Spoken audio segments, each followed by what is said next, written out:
Ang Panginoon ay malapit sa mga may pusong sugatan.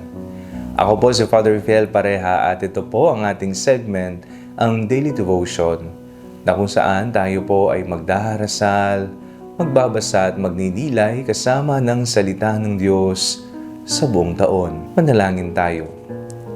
Sa ngalan ng Ama, ng Anak at ng Espiritu Santo. Amen. Halina, banal na Espiritu, liwanagan mo ang aming puso at isip nang maunawaan at may sa buhay namin ng iyong salita. Amen.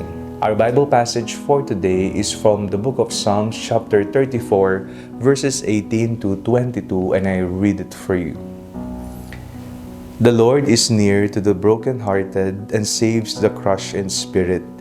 Many are the afflictions of the righteous, but the Lord rescues them from them all.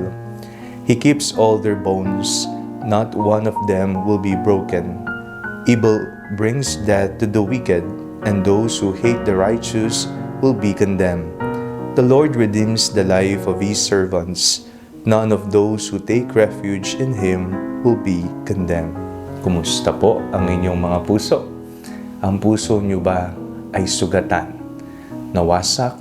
Dinurog? Ang puso mo ba ay umiiyak ngayon, nagdurugo? Tayo pong lahat ay pinagkalooban ng kapasidad ng Panginoon para magmahal. At alam po natin na ang taong tunay na nagmamahal ay nagkakaloob o nagpapaubaya ng kanyang puso sa kanyang taong minamahal. Ang taong tumutulong at may magandang kalooban ay may puso para sa mga nangangailangan. May puso para sa mga may hirap. Ang asawa na tunay na nagmamahal ay may puso para sa kabiyak ng kanyang dibdib.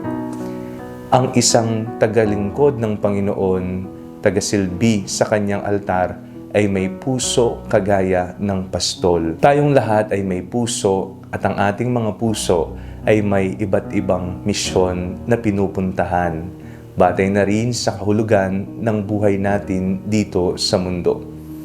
Tingnan mo ang iyong puso. Sa misyon bang ginagawa nito? Ito ba ay masaya? Ito ba ay nanigas na? Ang puso mo ba na mayroon ngayon ay nanlamig na? O ang puso mo ay sugatan dahil ginagawa mo naman ang lahat ng iyong makakaya pero wala pa rin resulta?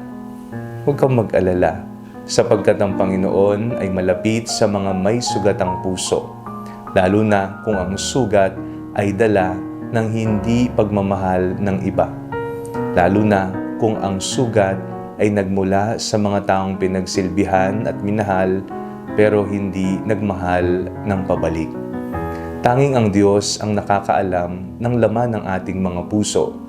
Kaya naman, sa puso ng ating Panginoong Kristo, sa Kanyang sagradong puso tayo manalig, tayo'y umasa, sapagkat babaguhin ng Panginoon ang mga pusong nanlamig na, ang mga pusong nanigas na, at ang iyong puso ay magiging halimbawa at inspirasyon para sa mga pusong sabik na sabik pa sa Panginoon.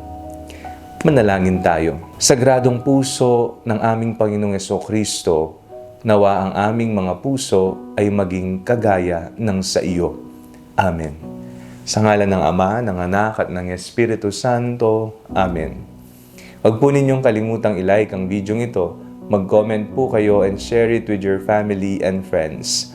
Ang Panalangin Bago Matulog ay may sariling Facebook page na po. Huwag niyo pong kakalimutang mag-like at mag-follow dito. And do not forget to subscribe to our YouTube channel. I-click nyo lamang po ang link na nasa description ng video ito o kaya naman po just search Father Fiel Pareha. At kung gusto naman pong maging updated sa ating pagpapahayag, you can join our broadcast channel dito po sa ating Facebook page. God bless you po.